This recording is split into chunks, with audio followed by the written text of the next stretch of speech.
Renaissance, many men sought their fortune with the sword. Many died a violent and anonymous death, but a rare few covered their names with glory. The Italians called these men the condottieri. These are their stories. 1516 was a great year for Italy. After 20 years of constant warfare, peace had returned to the land. Renaissance armies were like swarms of locusts. They devoured everything in sight. Peace meant those armies were now kept in garrisons where they could cause little trouble. Peace meant prosperity. In the countryside, peasants grew fat. In the cities, merchants counted their sweet profits. But Italy was still a warrior society in the Renaissance, and to those lords and ladies suckled on war and betrayal, nothing could be more dull than a long general peace. Many of these bored lords and ladies were pleased when the Marquis of Mantua offered to host a duel.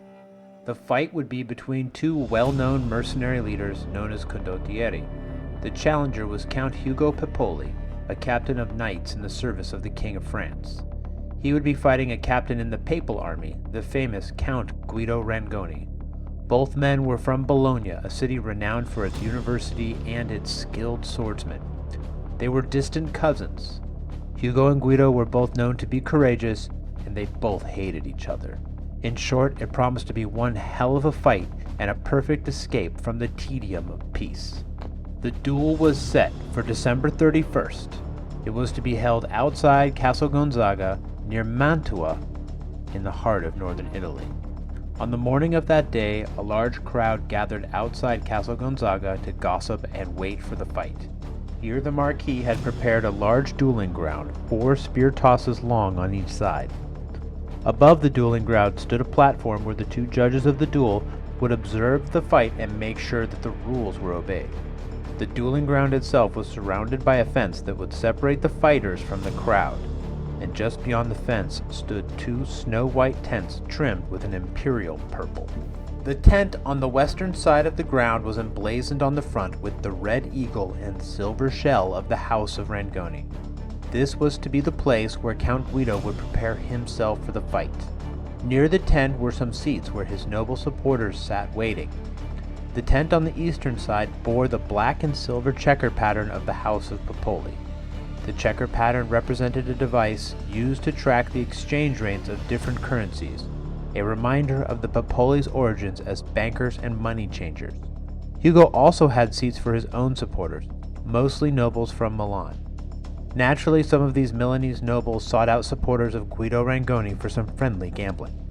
Ugo Pepoli had fought bravely alongside the Milanese and their French overlords. Ugo's fans were sure that one blow from the mighty Pepoli would split his smaller opponent in half. They would have found plenty of wealthy nobles from Venice willing to take that wager. In the past, Guido had helped to save Venice in its darkest days by fighting forces many times larger than his own. The rich and arrogant Venetians were sure that the tenacious little Guido would do the same thing today. Suddenly, the piercing cry of 2 long trumpets rang out around the dueling ground and commanded the crowd to silence. The duelists were approaching.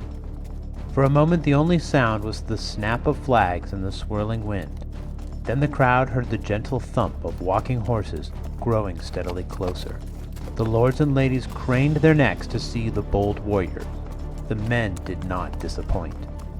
The challenger of this duel, Ugo Pepoli, appeared first. He wore a purple cloak trimmed with gold. His doublet revealed wide and powerful shoulders, while his tight-fitting hose showed muscular thighs. He had long curls of hair around his head and a net of golden thread upon the crown of it. He rode a large and powerful warhorse of the Lombard type, bred for carrying knights into battle. He stood high and erect in the saddle, like a knight preparing to break through a line of infantry. Guido Rangoni was just astride behind him. He too wore a purple and gold cloak. He had close-cropped hair and a small beard, and preferred simple clothing, letting his reputation speak for him. He had built his fame on lightning-fast cavalry raids, and he rode a smaller horse of Spanish ancestry. He sat this horse with the easy touch and silky grace of a man who lives in the saddle. As he reached the dueling ground, he brought his horse to a stop with a gently whispered word. Guido slid down and entered the dueling ground where the powerful Pepoli was already waiting. Nothing in Rangoni's stride demonstrated the least fear of his larger opponent. A fresh round of speculation broke the silence. New bets were placed as the odds shifted towards Pepoli. In combat, size matters. Both men presented themselves to the judge on his wooden platform above the dueling ground. The judge rapped his staff on the platform for silence. He solemnly called upon Pepoli and Rangoni to be good Christians and to forgive one another. A soft laughter rippled through the crowd. The judge's words and grave demeanor were just theater. There was no way these men were not going to fight.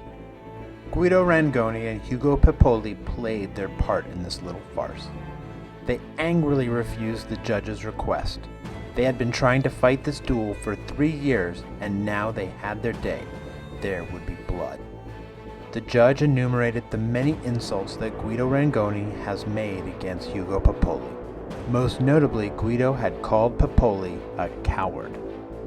Then came time for the election of weapons. Ugo Pepoli made the original challenge for this duel. This granted the right to choose the weapons to Guido Rangoni. Every ear in the crowd strained to hear his words. Rangoni declared the fight will be with swords, and the duelist would wear only a bronze gauntlet for armor. He presented the weapons chosen for inspection by 2 famous warriors, who then nodded their approval. "And the duel will be fought to first blood?" Asked the judge. Rangoni stated the duel would be fought to completion, to the death. Excitement buzzed through the crowd. Who had ever heard of such a duel taking place? Many here had worn the blood of their fallen enemies upon their clothes. But a duel to the death without armor? It was reckless, practically suicidal. Once Rangoni and Pepoli retired to their tents to dress for the fight, the judge rapped his staff loudly once more. He made a solemn declaration to the crowd. "When the duel begins, you must remain silent. Upon the pain of death, none may cry out when a wound is given or received." Guido Rangoni was the first to emerge from his tent. In his right hand he bore a sword. A bronze gauntlet covered his left arm. His Venetian supporters cheered as he took his place before the judge.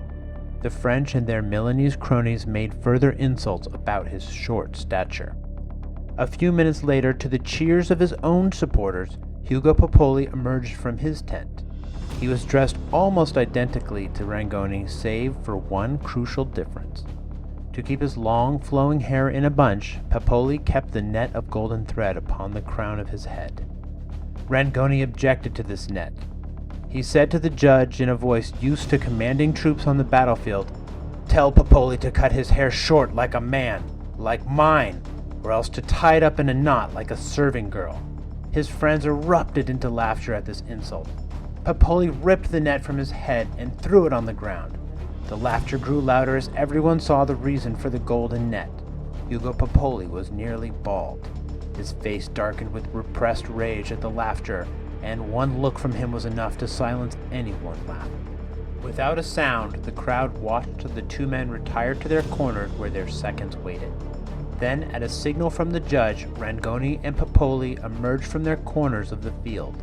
They stalked toward one another on the cat-like feet of skilled fencers. The duel had begun.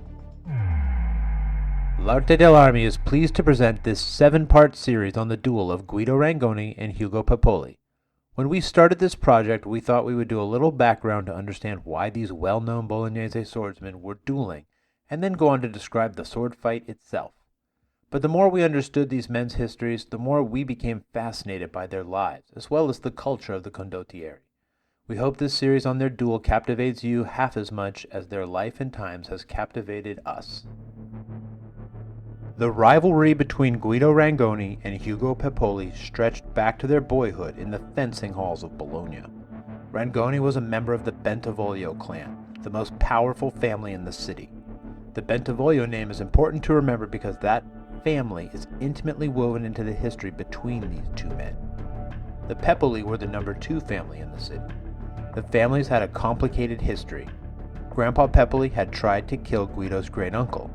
In return, Guido's great-uncle had Grandpa Pepoli murdered. When the boys were growing up, the families were allies. At least they were in theory. but in truth, no family in Renaissance Italy was ever content to be number 2 in town. The fencing halls of the city provided a place for this rivalry to play out. No one recorded the friendly bouts of boys, but as Guido and Hugo were the same age, it was a near certainty that they crossed practice swords on multiple occasions. The term fencing hall brings to mind a large and spacious room, purpose-built for fencing.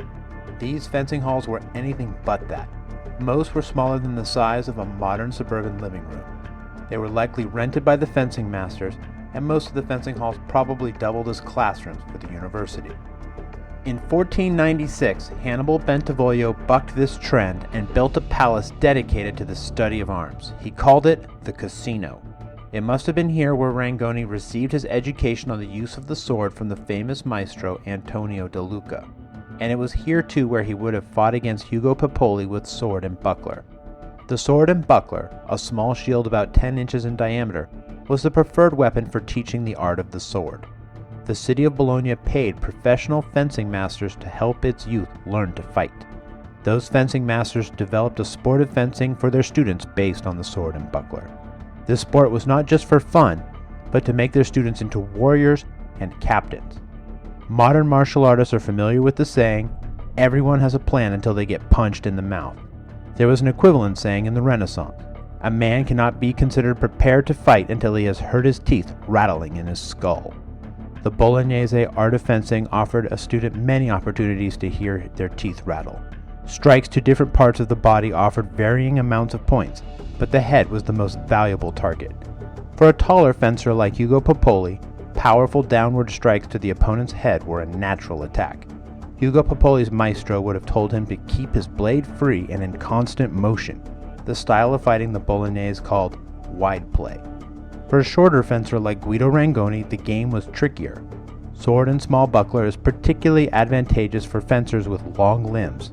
Maestro de Luca would have taught Guido to cross his weapon with his opponent's weapon and control it so that he could enter into striking distance. The masters called this close play. Getting close was dangerous for Guido. The friendly fencing also involved punching an opponent in the face with the buckler, kicking them in the groin, or throwing them bodily to the ground. There were no weight classes, so a bigger and stronger fencer also held a distinct advantage in the striking and wrestling actions. Ugo Pepoli probably got the better of Guido Rangoni in these youthful matches. Guido Rangoni did get the better education, though. He learned how to fight at a disadvantage, a lesson that would serve him well in the real world after the boys became men. For Guido Rangoni, boyhood ended when his father died. Guido's father had been a much-admired general and left a big pair of shoes for Guido to fill. Giovanni Bentivoglio, Guido's grandfather and the Lord of Bologna, entrusted Guido with the command of his father's company. And so it was that young Guido found himself suddenly in charge of 200 experienced cavalrymen at the tender age of 16. And this happened when the city of Bologna found itself menaced by the armies of Cesare Borgia. This son of a pope had descended on the small cities in the neighboring region of Romagna like a thunderbolt and carved out a new duchy for himself. But his domain lacked a proper capital. None of the small provincial towns in Romagna suited a grand new duchy. But a big and rich city like Bologna would make a great capital for the new Duke of Romagna. The Bentivoglio suspected his designs, but Cesare Borgia was such a thunderbolt of a leader that he still managed to surprise the Bentivoglio. Like many famous generals in history, he succeeded by simply acting faster than anyone could anticipate. His forces quickly seized the fortresses guarding Bologna's eastern border and threatened to conquer Bologna itself. A conspiracy to seize one of the gates of the city and hold it open for Borgia failed, and when the Duke of Romagna found himself confronted by the army of Bologna, he went south, into the territory of Florence to seek easier pickings. To understand why Bologna was secure when so many other cities fell easily into Borgia's lap, we must return to the casino. The Bentivoglio had supposedly built the casino in 1496 as a place to enjoy the practice of arms with their friends, but the timing of its construction suggests a more strategic motive. For hundreds of years, warfare in northern Italy had been dominated by professional, heavily armored cavalrymen. Time and training had made these men-at-arms into the best soldiers on the peninsula since the days of the Roman Empire. The Italians had not developed their infantry to the same standards, though. The prime role of infantry in Italy was to guard the ramparts of the cities. Outside of city walls, the infantry were just cannon fodder. They just could not stand up to the charge of heavily armored men at arms. Yet, by the 1490s, Italians were aware that they had fallen behind the times. France, Spain, Switzerland, and Germany had all developed professional infantry units that not only held fast against men-at-arms, but even drove them from the field. The first efforts to recruit a company of professional Italian infantry occurred from among the mountain folk of Romagna. These warlike men appear to have provided their own weapons. They received nothing but a bright red and white shirt to protect them from the enemy's blows. Still, they soon proved their merit in battle. A few years later, across the mountains from Bologna, the lords of Umbria started forming professional infantry companies from the men of their land. They gave their men pikes. Then they trained them to fight in close formation like the famous Swiss pikemen. To give the men an advantage against the foreigners, the Umbrian lords taught their men how to wield a pike longer than those used by the Swiss. Neither focused on raising the individual skill of their soldiers. This was where the Bolognese excelled. The students trained in the fencing schools like the casino learned more than just fighting with weapons. They also learned to teach. This provided a group of captains who could both lead their men in battle and teach them how to use their weapons on the battlefield. Perhaps the best testament to the effectiveness of Bolognese training was this.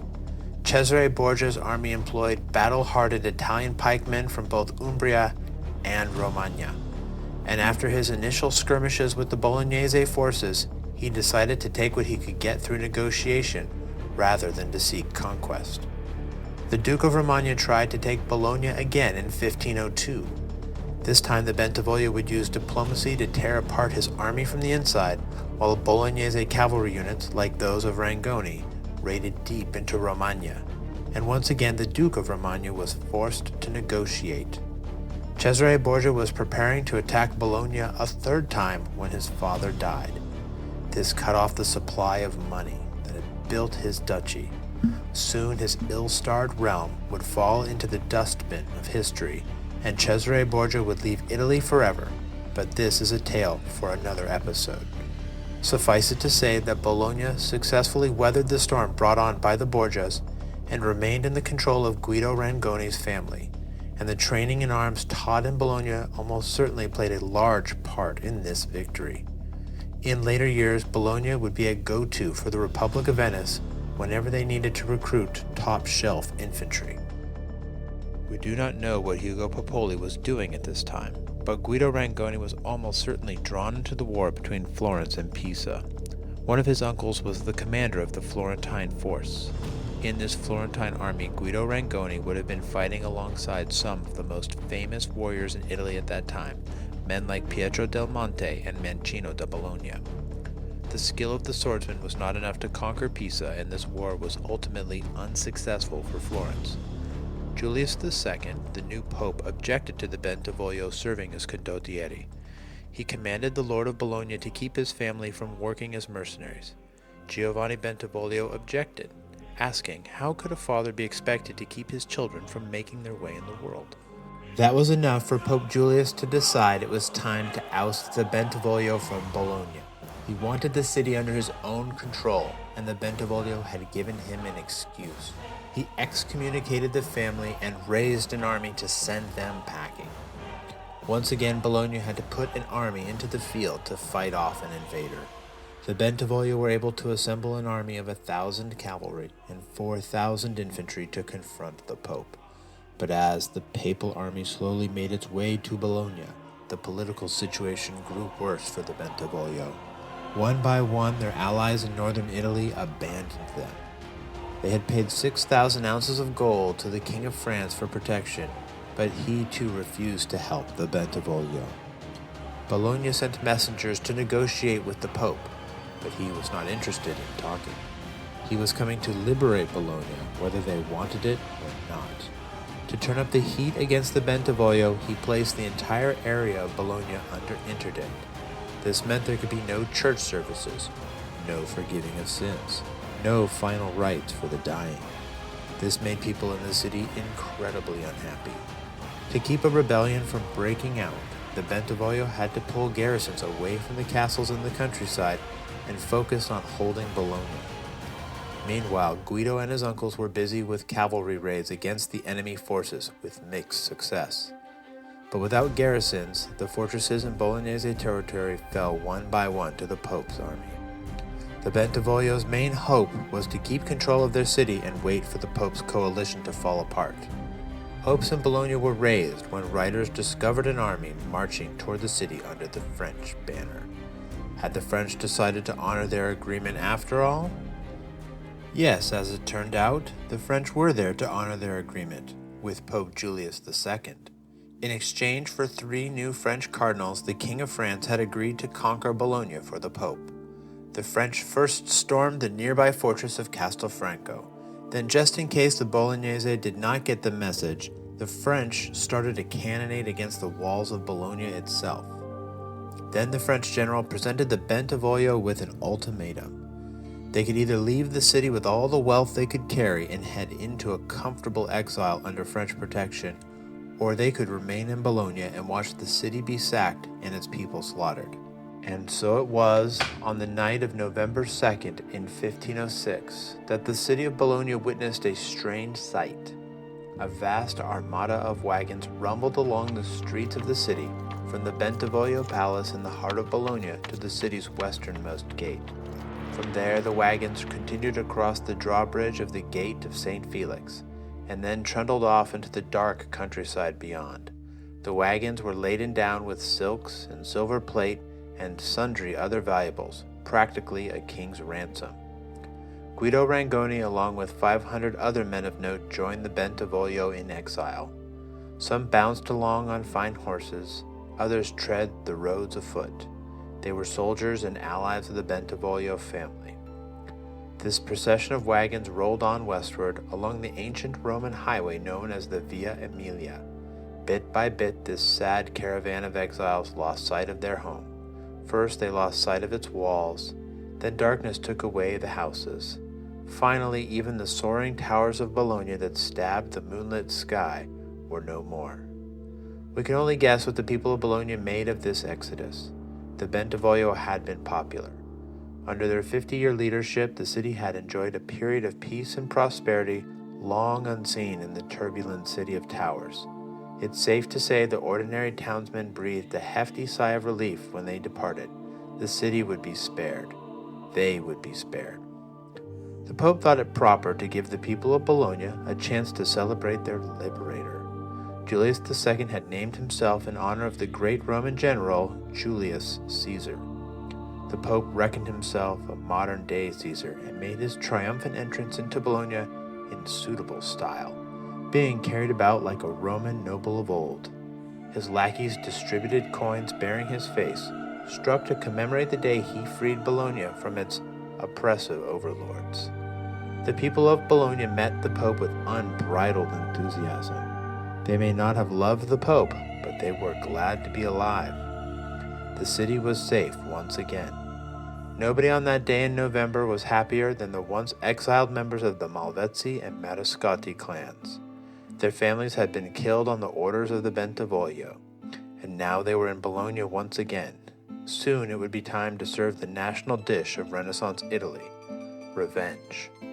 The procession of Julius was a day of happiness for all in Bologna, everyone except for the sullen knights of France. They were angry at having been cheated of the chance to plunder the city, to hold its wealthy hostage for extortionate ransoms, and to have their way with its women. Crowds of commoners came to cheer Julius as he proceeded through the city. So too came the nobles of Bologna to kiss the ring and ingratiate themselves to his new administration.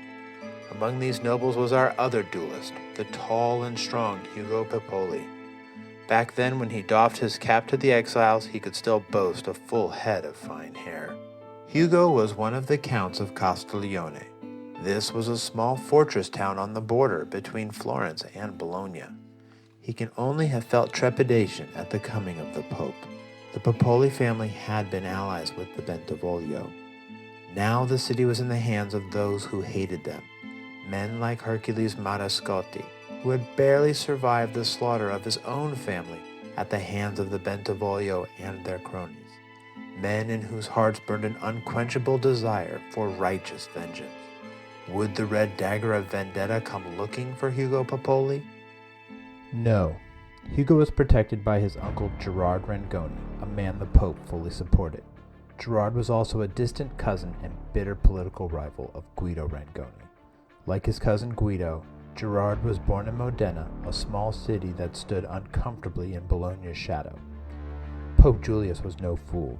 He knew the people of Bologna held no real enthusiasm for his rule. To maintain control of the city, Julius needed a powerful ally in the nearby city of Modena. The Bentivoglio would be back. He knew that. To combat them, the Pope would need a leader that could raise an army in Modena, and he settled on Gerard to be this man. To pacify the people of Bologna to his rule, and snuff out any desire for the return of the Bentivoglio, Pope Julius did many things to change life in Bologna. One change he sought to make was to beautify it, and when trying to think of what would make an appropriate art piece for the city, he had the famous artist Michelangelo make a giant bronze statue for the Bolognese to admire. A giant bronze statue of none other than Pope Julius II himself. If humility was a Christian virtue, then someone had forgot to tell the Pope. The statue had one hand raised in benediction to the people of the city as a reminder of the deliverance they had received from their liberator. The other hand bore a sword, a mute warning to the people of Bologna of what would happen if they were to welcome back the Bentivoglio. The Pope had not forced the Bentivoglio from the city on his own, though. He was also beholden to the King of France. The taking of Bologna was also supposed to provide a place where Pope Julius could host the King of France for a high-level summit between these two powerful leaders, but it was not to be. The Pope was apprehensive of the growing power of France in northern Italy. His apprehensions only intensified when King Louis reminded the Pope that he had the Bentivoglio under French protection, and Louis could return them to Bologna any time he pleased. Why did Louis troll the Pope in this way? Put simply, the French were angry that the Pope was such an ingrate. They had saved his life some 25 years before when a previous Pope tried to have Julius killed. They had backed his efforts to become Pope. Once he sat upon St. Peter's throne, they helped him increase the power of the papacy, and yet they were aware that he was jealous of their growing Italian empire and was looking for ways to undermine it. Pope Julius II now began to worry over his safety.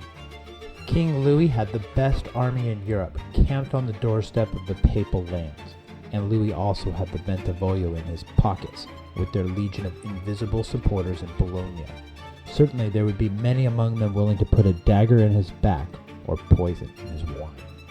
Now a would-be Caesar could not very well admit to being afraid for his life, so Pope Julius began to complain about the air in Bologna, saying it was very bad. Under the cover of this excuse, Julius beat a hasty retreat away from Bologna and back toward Rome. He left Bologna in the hands of a papal administration that was corrupt even by the incredibly lax moral standards of the Renaissance Church. The papal administration in Bologna was so hated that people who had once dreamed of the Bentivoglio being forced out of the city now pined for their return. The Bentivoglio may have been gone from the city, but they were still receiving letters from their friends within the city, letting them know that people wanted them to return. Guinevere Sforza Bentivoglio, the matriarch of the family, was especially enticed by these rumors. If King Louis of France considered the Bentivoglio his puppets, he may have been right about Giovanni Bentivoglio, the easygoing patriarch of the family. His formidable wife Guinevere was no one's puppet. While it's an exaggeration to say that she wore the hose in the family, she did exert an unusual level of influence over family affairs for a wife. Willful and possessing the violent temper of the Sforza family, Guinevere had done much to guide the policy of Bologna in the second half of the 15th century. Like all the women of the great families, she had sought out artists and writers and other creatives to give her court the level of intellectual flair appropriate for the court of Bologna. Unlike the other famous ladies of great families, she ruthlessly suppressed the Bentivoglio's opponents in Bologna. In this, she was similar to her famous cousin, Caterina Sforza, the famed Tigress of Forlì, whom we will talk about in greater depth in a future episode. When Guinevere and Giovanni discovered a plot in 1488 by some members of the Malvezzi family to assassinate the Bentivoglio and take control of the city, she pushed for a complete revenge against the entire Malvezzi family. It did not matter whether individuals were complicit or not. Giovanni reluctantly agreed to this policy. Cronies of the Bentivoglio murdered almost the entire Malvezzi clan, from its great patriarch down to its toothless babes. The severity of this response did much to shift opinion against the Bentivoglio family in Bologna. Giovanni would later regret this choice, as we can see 13 years later in 1501. That was when the forces of Cesare Borgia were on the cusp of attacking the city.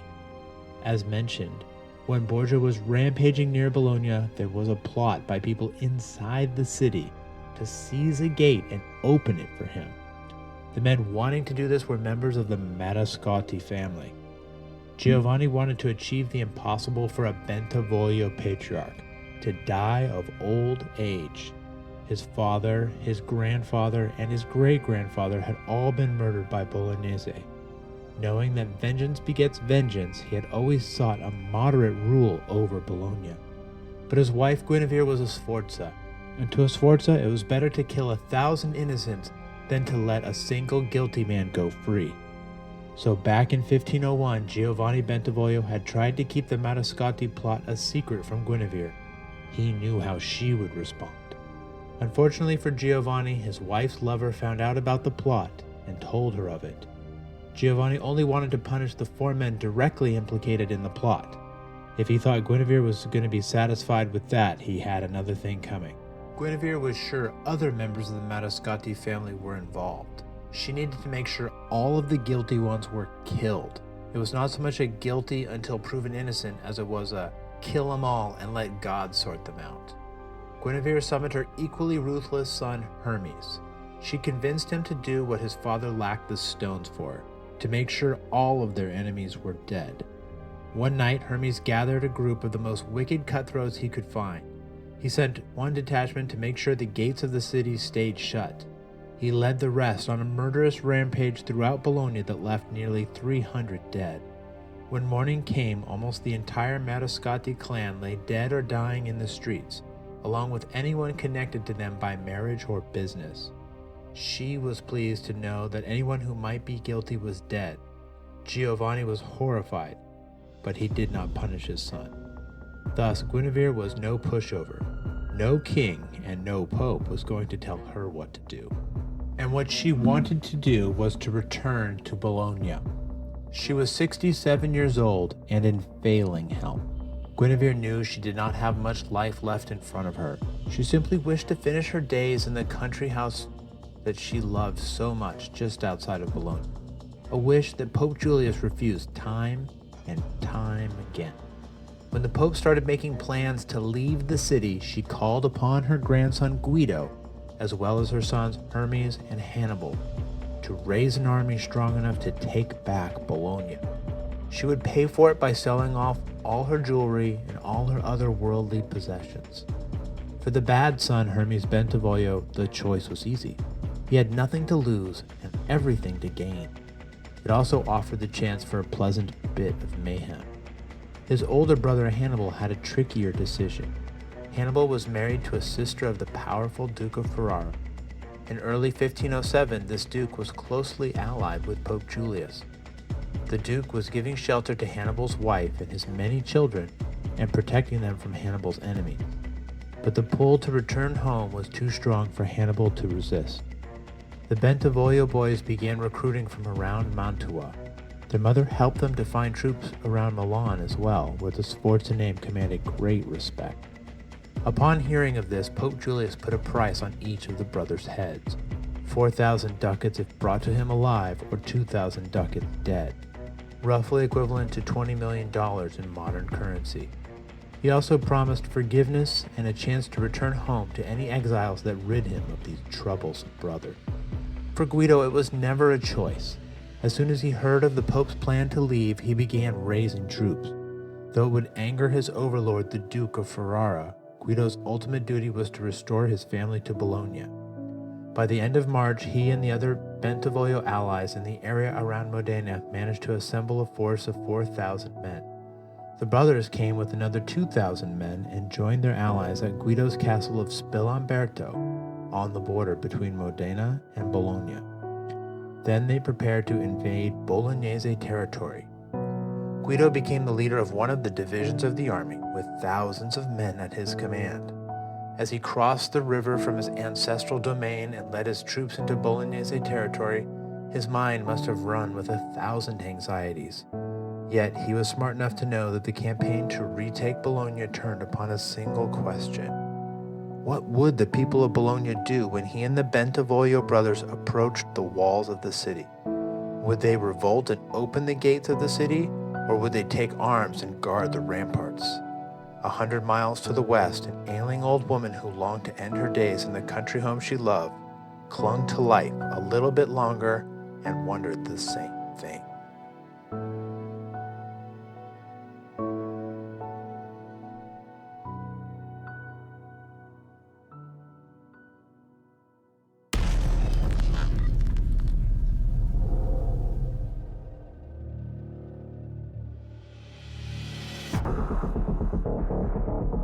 Welcome to Le Arte dell'Arme, the Bolognese podcast, where we discuss the intricacies of the Bolognese tradition.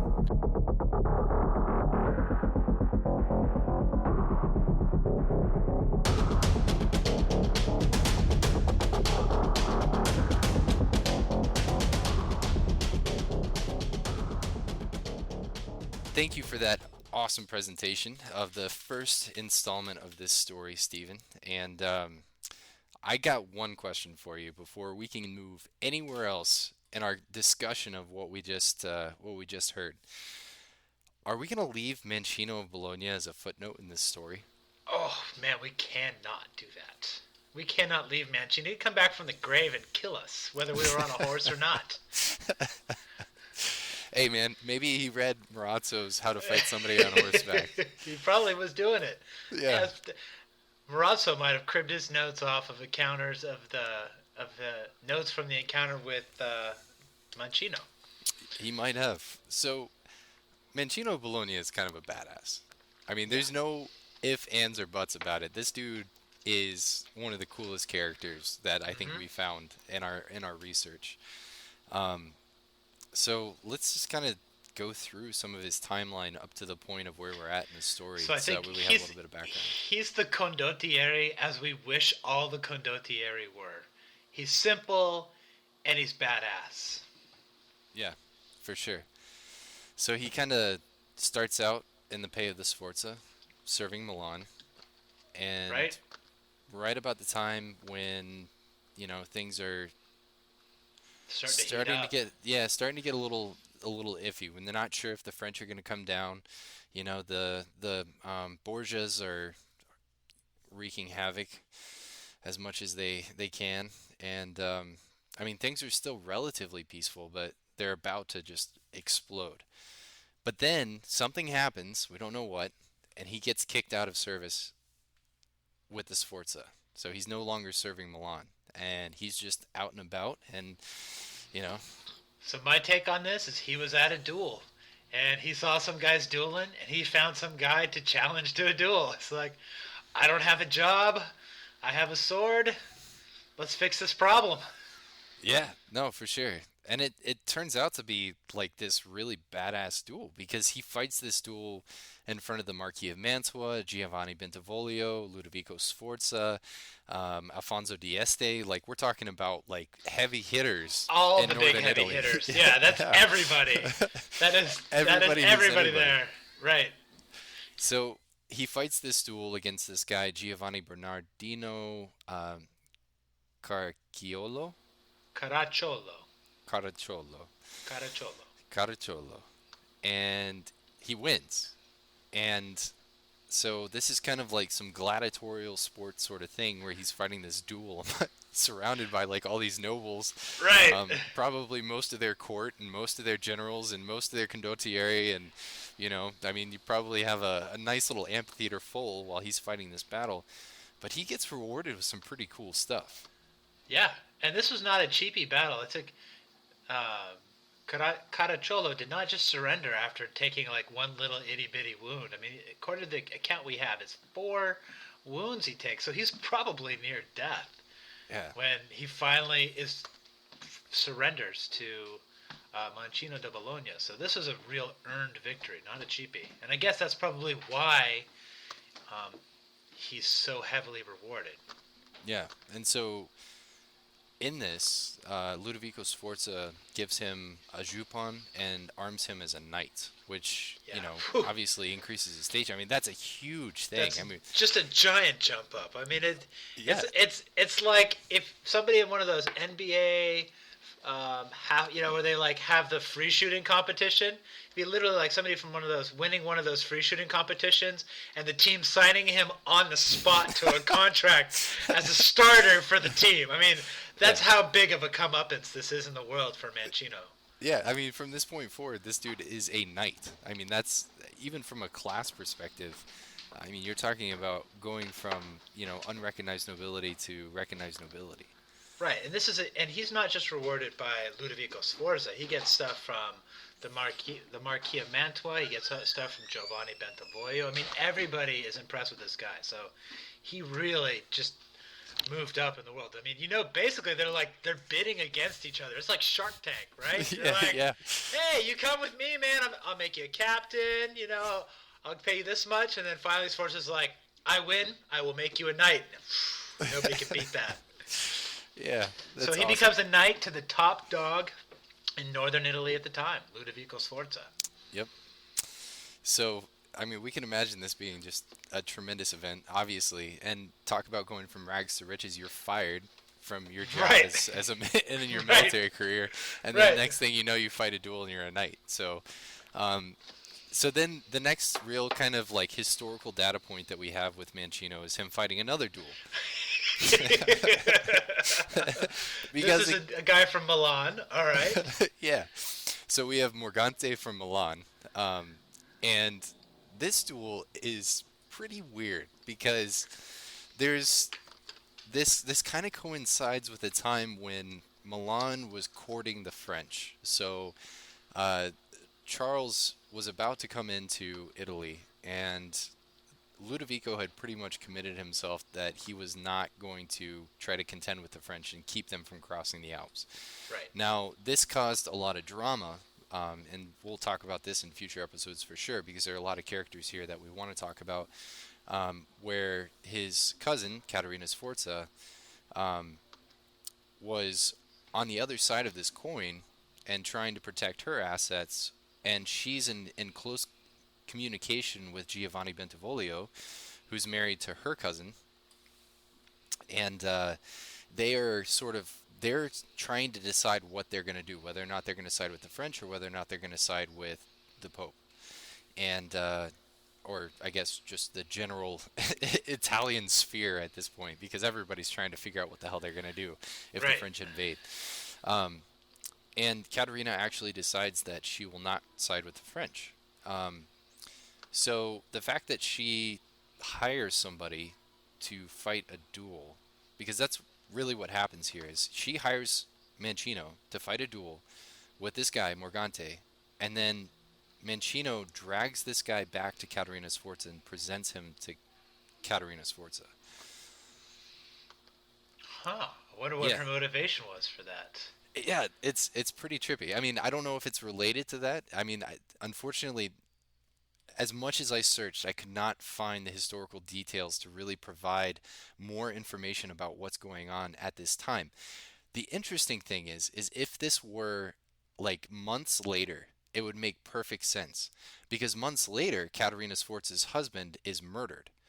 And then she sends out a bunch of people to go find these guys and bring them back to her. Okay, let's not go down that rabbit hole. Caterina Sforza is an amazingly interesting story. We got to stay focused on this one here. All right. We'll stop. We'll stop there. But yes, what I'm saying is, it totally makes sense. It would make more sense if it was a few months later. Way more sense. Yeah. We'll leave it at that. Leave it at that. Yeah. Okay, so he fights this other duel, captures this dude, drags him back to Caterina Sforza, and we can imagine she has this guy tortured and murdered because she's Caterina Sforza. We'll leave it at that. Yep.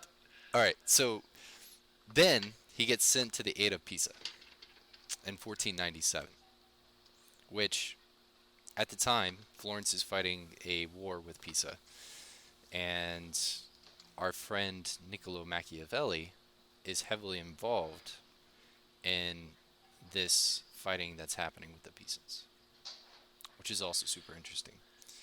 Right. The never-ending rivalry between those two cities. Yeah, absolutely.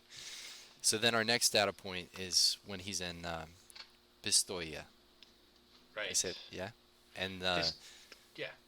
yeah, the Pistoians,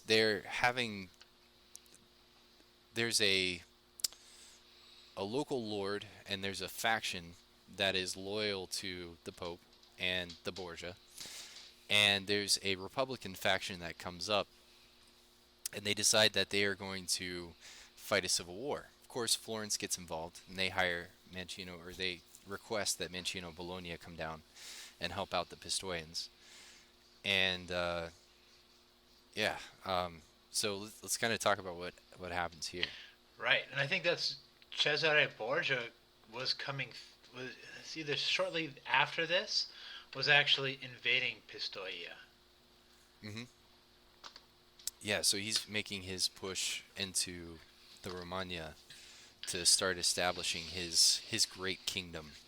So they make him the captain general. So that's the big general, the head of everything, head of all their military, and they give him how much?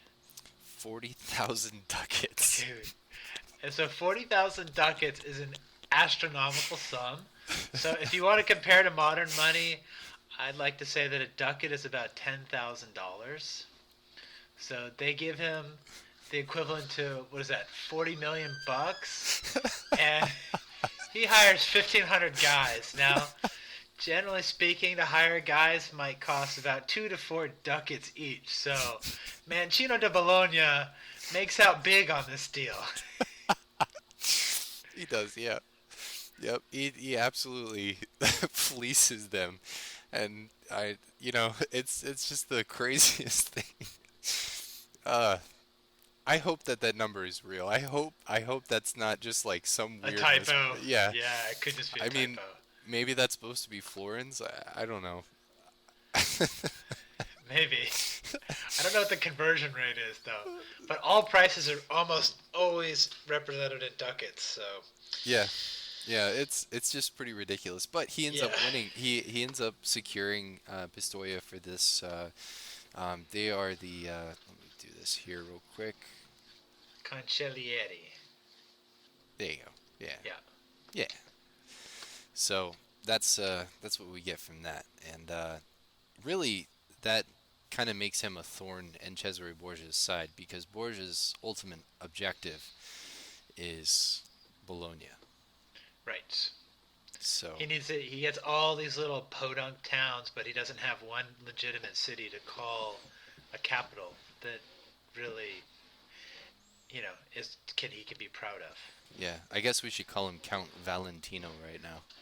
Okay, all right, call him Yeah. Count Valentino. All right, Yeah, sure. because that's what he styled himself as. But everybody knows him as Cesare Borgia. Yeah, but the cool thing is, this might be going too deep into this, but just a cool little aside. At this point, Machiavelli and Leonardo da Vinci are both working with Cesare Borgia at this time together. Yep. And da Vinci's going around and basically spying for Borgia, while Machiavelli is devising strategic plans for Borgia. Right. So, Borgia was very persuasive, apparently. yeah, yeah. We'll talk about a couple of those characters in later episodes too. Yeah. Yep. All right. Back to our buddy Mancino da Bologna. Yeah. So. All right. And it ties right back into our friend Cesare Borgia because now Borgia actually makes his attempt on Bologna. And so Mancino goes from Pistoia to Bologna and returns to the service of Giovanni Bentivoglio, where he helps to defend the city of Bologna when Cesare Borgia starts approaching with his army. You want to talk about that a little bit? Yeah. So this is his second attempt to Cesare Borgia's second attempt on Bologna, and so that was again the crown jewel he wanted to be his capital for the Duchy of Romagna, because Bologna was a cosmopolitan city, so the kind of city that artists and basically interesting court people would flock to, and Cesare Borgia, in order to maintain the status, needed to have a court of interesting people around him. So Bologna was just that enticing of a target. Um, so in this case, he is planning on making his attack on Bologna, and it doesn't go very well. And then we have the big conspiracy against Cesare Borgia, where his generals start to realize that once Borgia is finished with them, he's going to kill them off and add their domains to his Duchy of Romagna. So they decide to beat him to the punch, rebel against him, along with the Bentivoglio of Bologna, and they form a pretty weak little coalition that gets Cesare Borgia off the back of the Bentivoglio and gets him worried about maintaining control of the lands he has. So then he finds himself without a contract.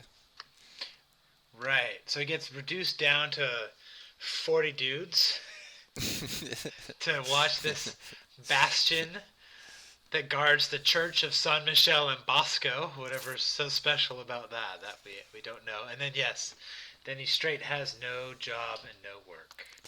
Yeah, and then he ends up in Ravenna, which is pretty interesting because there's something that's going on right now where after Cesare Borgia fails in taking Bologna, he starts focusing to the east and starts gobbling up towns and cities in the east.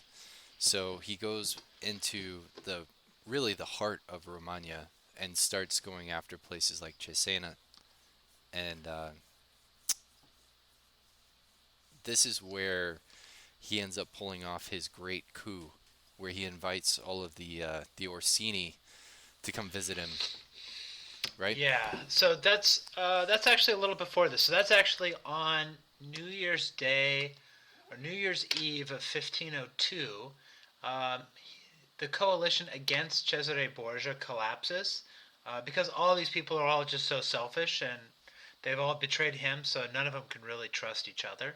So they all try to get back into Borgia's good graces, and he's like, yeah, bros, don't worry about it. We can all be friends again. Hey, I'm going to be throwing a bitchin' party here in Senegalia. Why don't you guys come check it out, and we'll talk about plans for the new year. And they all come down to Senegalia, and, well, that doesn't go very good for them. He captures them, and Michelotto, his assassin, plays them a violin solo. We'll just leave it at that.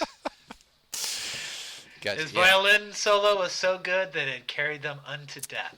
Yeah, so, but I guess, but this part, here in October 15th. Oh, yeah, okay. Oh, like, sorry. at this point, you have an army, you have resistance against Cesare Borgia. Right, so then immediately, so Borgia's gone. So Borgia's dad dies that summer, and Borgia's laid up with malaria or something like that.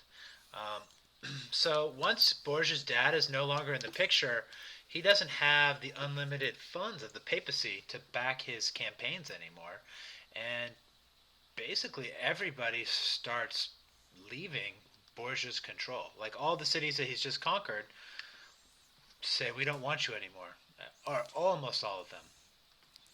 Yeah, so here we've got our friend Pandolfo Malatesta. Right. Who really kind of, on the behest of the Venetians, goes on a spree of gobbling up as much territory as he possibly can. Right, and he's married to a Bentivoglio. So he is, or he may actually be the son of a Bentivoglio, but he's intimately connected with the Bentivoglio family of Bologna. And it's from here that we have another awesome contract. I mean, ridiculous, 4,000 ducats. Yeah, compared to the other contracts that we end up seeing at this time. I mean, it's like double. I don't know what it is about Mancino. Just like, and maybe that's why money. Yeah, maybe that's why he's out of a contract so much, you know? Because it's just like he's like, listen, I was knighted by Ludovico Sforza. You're not getting Mancino for cheap. I've had a $40,000 ducat contract. What do you have that could possibly entice me to work for you? Right? Right. Right.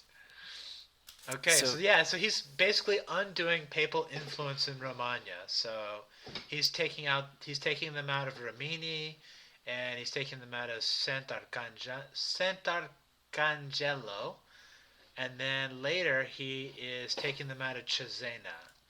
And each of these cases, so well, at least in Ravenna, he's probably working with Venice, who had a deep vested interest in gaining control over Ravenna because it was a port city on the Adriatic. But then he's working with the local lords in Cesena to take them back. So one of the traditional big families of Cesena. yep. So then he goes with later on. He kind of finds his way into the service of Bartolomeo di Alviano, who's always going to be a character from now on, a very big Yes, player. he's big player. Yeah, so he ends up joining him in an action against the Medici, and well, I guess in his action in favor of the Medici against In the favor of Florentines. Medici. Right. Yeah, so this is about the time when Piero de' Medici gets removed from Florence, and so the Medici end up hiring a condottieri army to come back and try to retake Florence. Right. So that's why we have a Medici army attacking Florence for people who are Right. So confused. the Medici had gone. Right. So Florence had gone and turned into a republic, Yep. and kicked the Medici out. The Medici were not necessarily fond of that idea. Yeah. So they end up going. But then he changes sides and immediately starts working for the Florentines to fight the Pisans. Because, I mean, money is money, baby. Yeah. So he's in the command of 200 infantry, and somewhere amongst all of this, I guess an interesting note is Pietro Monti is on one of these two sides at this point, right? Right. So we know that Pietro Monti is sort of here, and he's engaged on. I can't remember which side he's on in this entire struggle. I think it's on the side of the Medici, but I think can't he's say on the that for side sure. of the bet. I think he's on the side of Florence. Yeah. of the I don't know if the Republic. Republic or not, though. Yeah. But he's definitely not on Pisa's side. No, no, no. Nobody for sure. was ever on Pisa's side. Pisa was on Pisa's side, and that was about it. The fact that they survived is just like one of It's those things in kind of history that you're amazing. just like, wow, you guys were just a Yeah. thorn in everybody's ass, but you Yeah. survived. So yeah, Yeah. good on you. Good on Yeah. you. Couldn't make a tower stand straight, but damn, they sure made it tough to rule their city. Yeah, so when he decides to switch sides and fight against the Medici in favor of the Florentines, he gets Right. beaten and captured. Right. Yeah. Or maybe he gets captured and beaten. And then he gets freed and he goes to the pay of the Florentines against the Pisans. And at this point, he probably would be fighting alongside um, Pietro Monti. Monti, yes. Because is this, if am I remembering this correctly? Is this when Ercole Bentivoglio? Yes, I believe this is Ercole Bentivoglio, Pietro Monti, and Mancino da Bologna all having their party together. Yeah, so this is actually Yes. pretty cool. Do we want to talk about this or do we want to save this for later? Go for it. Let's go. Okay, talk all right. about it. So this siege is super interesting because this is Niccolo Machiavelli's grand vision for how the Florentine army should be conducted. So Niccolo Machiavelli is actually sort of the Florentine advisor that's in charge of this military expedition. Ercole Bentivoglio is the head condottieri. This is one of Guido. We think this is one of Guido Rangoni's very first sort of conducts. We know that he was in Bentivoglio's service at this time, and basically every Bentivoglio, whether it's Annibale, Hermes, or Ercole. Alessandro, Alessandro. are here. Like all of them are here. So to make the little leap that Guido Rangoni would have been here as a young man is not too far fetched. So, Right. but there's also this other great captain named Pietro Monti, who's very famous at this point, who's also at this battle. And so they use Ferrari's cannons, and they blast down a hole in the wall of Pisa, and they send forward their forlorn hope, which is led by Pietro Monti. Pietro Monti gets inside of the walls and fights this heroic action, but his men basically can't get through, so he has to pull back. So Ercole hesitates, finally sends in the second wave. They can't get through, and then they basically abandon the siege. And it's at this point that Niccolo Machiavelli, observing all of this, writes a book called The Art of War. It's all because of this battle that Niccolo Machiavelli writes The Art of War. And it's basically about how stupid it is to hire condottieri to do things because they cost way too much money and they're totally ineffective. Because he had every badass condottieri that you could possibly imagine at his control, and they did jack shit. And the Pisans yet again survive. Yep. But the Pisans were good at that. They even beat the French, I think, when the French tried to storm them. I mean, the Pisans were tough bastards. They really were. Yeah, the thing about medieval or Renaissance warfare, it was really hard to take cities that were determined to not be taken. And Pisa just was like... Pisa was determined, yeah. I mean, Giovanni might not be able to fight in the field, but if he's defending his town and he has a gun, he's going to take you with him, man. And that's just... Yeah. I can imagine, Filippo Vatti there. We can potentially place Filippo Vatti in this situation on the side of Pisa. Yep. And maybe Vatti just encompasses the Pisan spirit. Maybe there's something to it. It could be. Yeah, that's pretty cool. All right, so then that really puts us up to a timeline, so we're contemporary with where our story's at right now. That's right. So now we're with Mancino leaving with the Bentivoglio, and I guess we will find out later what happens to our friend Mancino da Bologna. All right, Stephen, so now that we've covered Mancino and kind of wrapped that up, let's talk about Julius II. Are you sure you want to talk about Julius II? I mean, can we not talk about Julius II? I don't think we can. I don't think we can really cover the Renaissance without talking about Pope Julius II. I mean, it's just he's the Pope that Machiavelli thought was the great one. So I guess that tells you everything you need to know about Pope Julius II. He is the embodiment of Machiavellianism. He is Virtue incarnate. He is. Yes. Whatever you do it big and bold. I mean, Machiavelli... Right and wrong doesn't matter. That's right. Machiavelli was actually at the taking of Bologna. So that big sort of entourage of cardinals and everything like that... I did not know that. It included Niccolo Machiavelli, huh? That's right, yeah. Niccolo Machiavelli was in Julius's entourage and was sort of his close confidant through the whole thing. He actually has documentation of various aspects in his letters of hanging out with Julius. Wow, that's fantastic, man. Yeah, so Machiavelli just keeps showing up in today's episode. I don't know why, but, he's everywhere, so... Well, he wrote a lot, and that's a good way to get remembered at the time, is to write a lot, right? Yeah, and be just a sort of clever, dark bastard. Yeah. Which Julius would really appreciate. So let's talk about Julius. All right, let's talk about Julius. So the question we really have to ask ourselves, Pope Julius II, villain or hero? Absolutely a villain. See, I gotta say you're wrong there, man. Yeah, I mean, let me just kind of put it this way. First of all, Julius II was probably the biggest hypocrite that you can possibly imagine, right? I mean, we have Julius as a cardinal going up to France after he falls out with the Borgia. Actually, after the Borgia try to poison him. Yeah, I have falling outs with friends. They don't usually try to poison me. So he goes up to France after, spending some time in Florence and decides to go up to France and tries to convince Charles that, it is time to bring the rapture upon the Pope, and believes that he's going to bring the incarnation of revelation into Italy to weed out the evil that is there. Of course, later on, every single lord in Italy that even remotely aligns themselves with the French, Julius decides to remove from power. But that's when he's the Pope. It's different. When He's a he's colossal not the hypocrite. Pope, he needs to get rid of the Pope, and when he's the Pope, he needs to get rid of the French. It's as simple as that.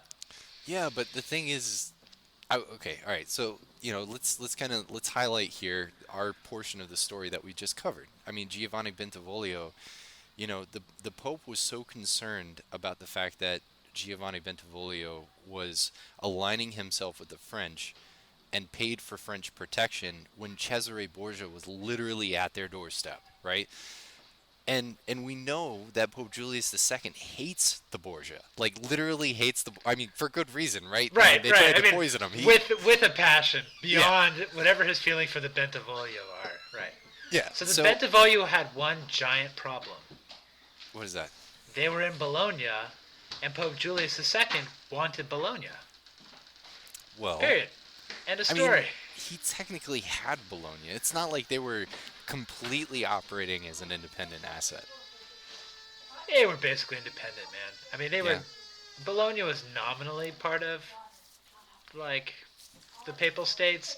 I don't think they were kicking any cash to Rome, and they were basically setting their own tune. They were even making their own foreign policy, which drove him crazy. Yeah, yeah. I mean, I all right. So, I have something that actually kind of backs up your point here. Thank you for making my argument for me. So, there's actually there's a really great bit of this in Christine Shaw's Julius II, the Warrior Pope, where she. Oh, wait, just gotta stop for a sec. Amazing book, by the way. If you're interested in the podcast, read Dr. Christine Shaw's book. It's on Julius Caesar, or Julius II. It's awesome. Anyway, Yes, I second that. I also, I mean, while we're at it, let's just say read all of her books. read all of her books. Yeah, Yeah, she's an amazing writer. through all of our research, I've gotten, the Italian Wars that she wrote with Michael Mallet and Barons and Castellans, which is also fantastic and just provides so much awesome information. So she's an incredibly valuable resource. So, the point that I want to point out here is she mentions the fact that the Bentivoglio built a cathedral next to the papal cathedral that was bigger. And so the real reason why Julius II was so jealous is because Giovanni Bentivoglio had a bigger cathedral than him. Okay, that's totally Julius II. Yeah. He had to be the biggest Italian in town, always. Every time. All right. So what's your counterpoint? My counterpoint about him as a hero, it's very Sure. simple. It's Italy. It's in the Renaissance. You've got one job when you take over the papacy or any chunk of land, and that is increase the size and stability of your holdings. If you have to lie, cheat, rob, steal to do that, that's the rules of the game. If you don't like it, you should have found another time to be born. And you know what? Who does that? Who does that in spades? Pope Julius II. He takes a bankrupt, falling apart papal states. It's been ruined by the Borgia, who are both immoral and stupid. It's a bad combination. And their little thing that they've woven together through conquest falls apart like a house of cards in the face of a strong breeze once it doesn't have the trickle of papal money to support it anymore. Julius comes in there. He fixes the finances. He gets other people to do the fighting so that he can get stuff done with the limited papal resources, and he builds up the papal states into a form that will essentially last for 350 years until the reunification of Italy.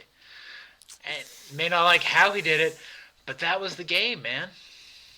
Yeah, I mean that's a pretty fair point, but my counterpoint to that would be that through the process of all of that, he basically ends the Renaissance in Italy because everybody, every power, every place that he touches in Italy. Every city, whether it's Padua, whether it's Bologna, whether it's Ferrara, everything that he touches, whether it's Venice, you're talking about like heights of cultural influence and development.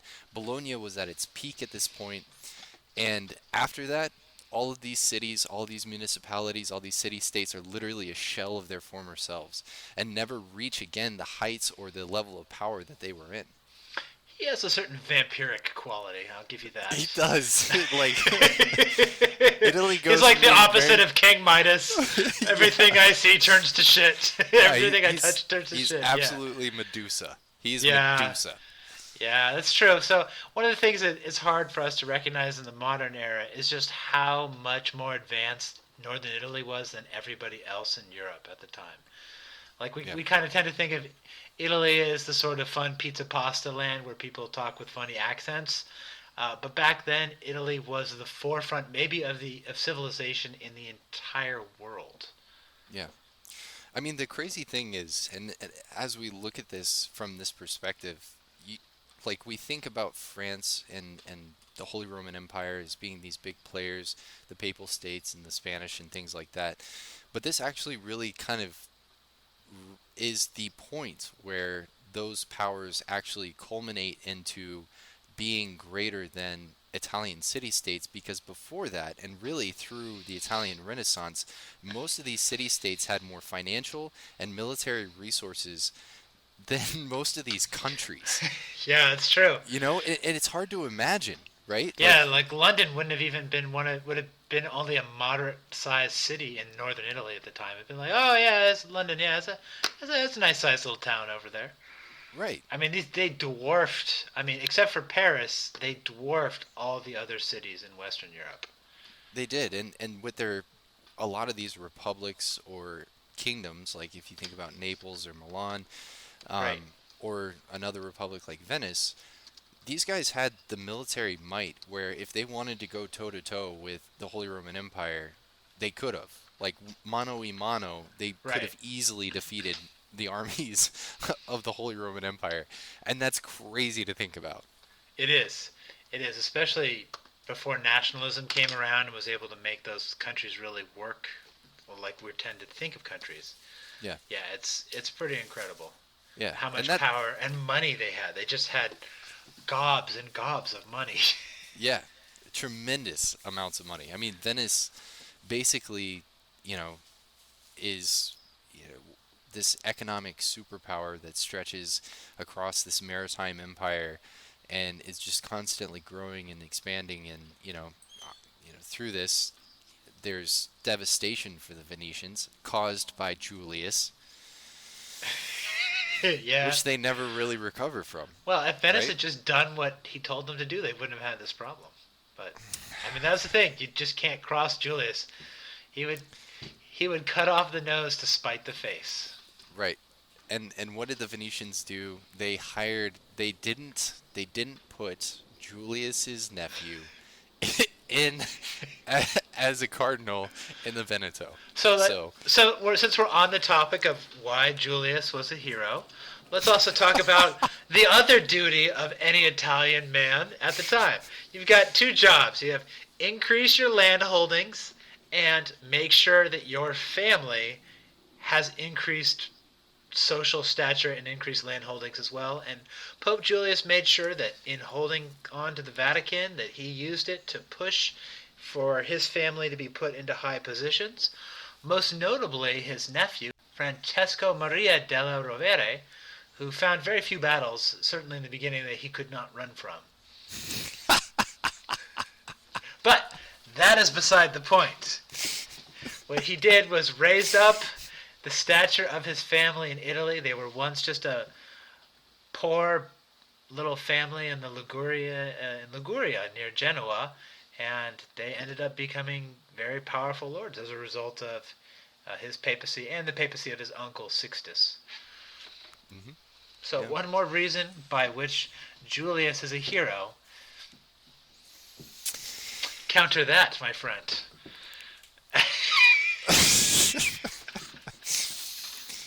Yeah.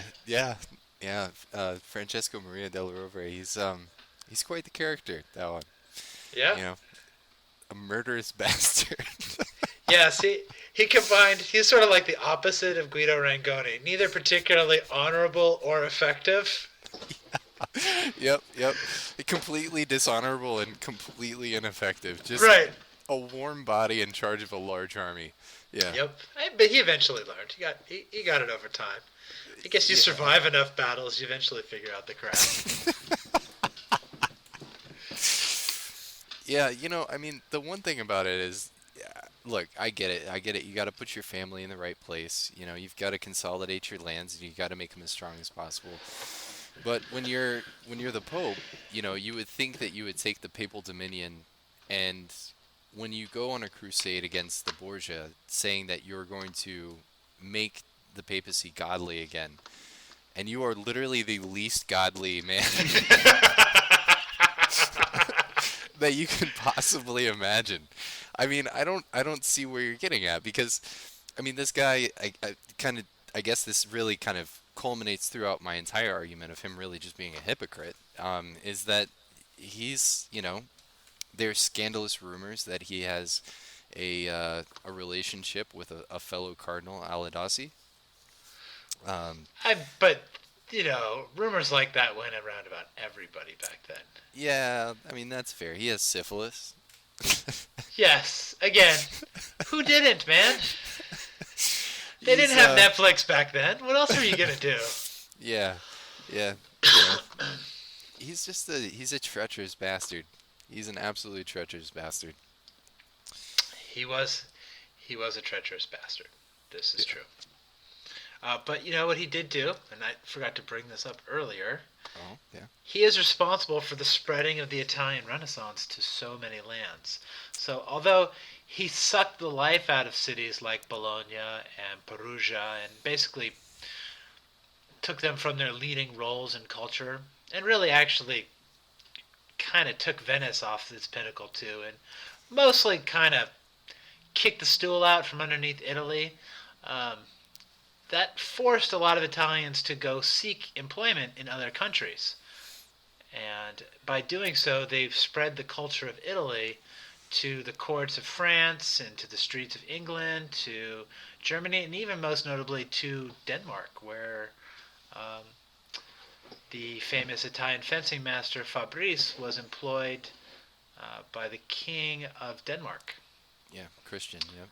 That's right. And so people like to talk about what a great master he was, but I've always been wondering if he was so great, why he had to go to Denmark to get his money instead of staying in Italy like Capoferro did. But what do I know? Yeah. Well, I mean, if we look at it the way that we should, is that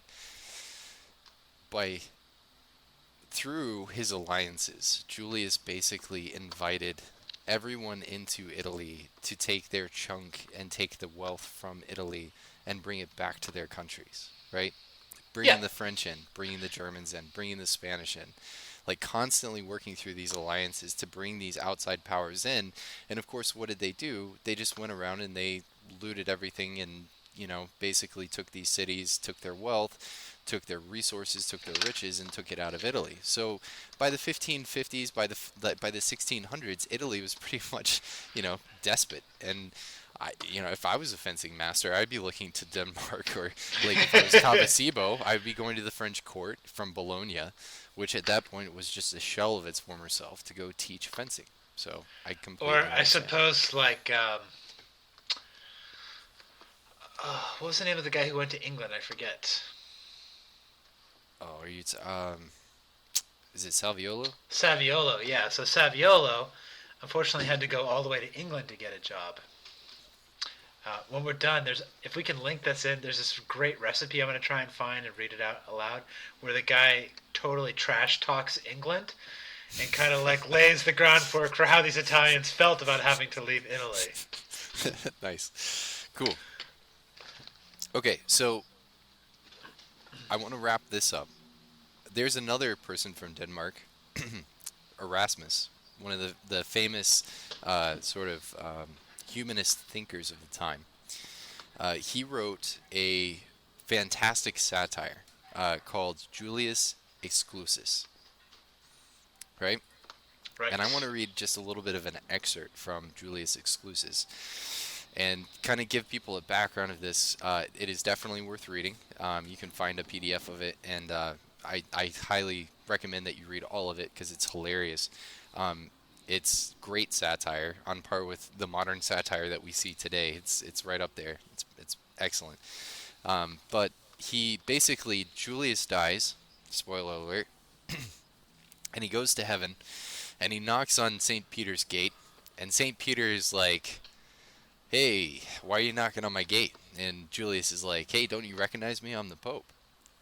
And St. Peter's like, no, I don't recognize you, but let me see if you're in my book. And so he starts looking through his book, and he's like, look, man, I'm sorry, but I don't see your name here. You're not getting in. And so Julius is like, whoa, whoa, whoa, whoa, whoa, whoa. I'm the Pope. I'm literally, I am like Saint Peter on earth. How could you tell me that you don't know who I am, and how are you not going to let me into heaven? And Saint Peter's like, yeah, I'm sorry, dude. I'm sitting here looking at the Book of Life right now, and your name's not in it. So Julius, his genius, his daemon, or his demon, if you want to go with the play on words here, and St. Peter have this dialogue. So you have this dialogue between three characters with Julius's demon, or his daemon, and Julius himself, and then St. Peter. So that's where we kind of setting this up. So it picks up with this one point where Julius is talking to the fisherman, Peter, and he says, would to God you had seen me borne aloft in Bologna. The horses and chariots and marching battalions, the galloping generals, the flaming torches, the pretty page boys, the streaming platters, the pimp of bishops and glory of cardinals, the spoils of trophies and heaven-splitting cheers, and the blade of trumpet and thunder of cannon and largesse, flung to the crowd, and I, borne aloft, head and author of all, Caesar and Scipio were nothing to me. St. Peter says, oh, enough of your triumphs, you baggard soldier. You suppress in hatefulness even those pagans, you who, while claiming to be the most holy Father in Christ, have caused thousands of Christian soldiers to be killed for your own personal advantage, who have created only new legions of the dead, and who never, by words or deeds, brought one single soul to Christ. By the bowels of the Father, O you worthy vicar of the Christ who sacrificed himself for the good of all mankind, you, to preserve yourself, who, accursed skin, have driven to their deaths entire populations. Nice. Yeah. So that's from Erasmus, and Erasmus actually knew Julius. So Erasmus was in Bologna. He was in Bologna. Yeah, he was in Bologna, and when Julius came into Bologna, Erasmus was so stricken by his experience with Julius and with what had happened in the city of Bologna, he wrote Julius Exclusus. That's awesome, man. Yeah. What a great find that is. So, yeah. So from there, let's leave that at Julius, because he's going to come through in our story. He is a centerpiece of our story for quite a while. But there's another thing that we wanted to talk about, and that is sword and small buckler. Okay, let's do it. Love the sword and small buckler. So for this bit, we decided that we were going to talk about Manciolino and his student, the author of the Anonimo Bolognese. Or the author of the Anonimo Bolognese and his student, Antonio Manciolino. Very nice. Yes. I love it. So, do you want to kick this off, Stephen, since I did a lot of talking there? Yeah. All right. So let's talk sword and small buckler. So sword and small buckler is a very distinct Bolognese art. This is different than sword and buckler. So sword and small buckler is to be fought with the practice sword. And this is how you begin learning to fight with a sword, according to the masters. And it's pretty straightforward. it's basically, to anybody who's done fencing, it's you're going to make a cut. You're going to try to draw the other guy into attacking the line that you just left. So, Nachreisen, according to you dirty German fencers, if you're listening, and you try to then do something with their weapon when they attack into that Nachreisen, and then get your free attack. So classic provoker, taker, hitter stuff for you dirty Mayorists. The advantage of the sword and the small buckler is that the small buckler protects the hand. So you can't really do a lot of sword actions if your hand is exposed, because it's really easy to poke somebody in the hand. I mean, ridiculously easy.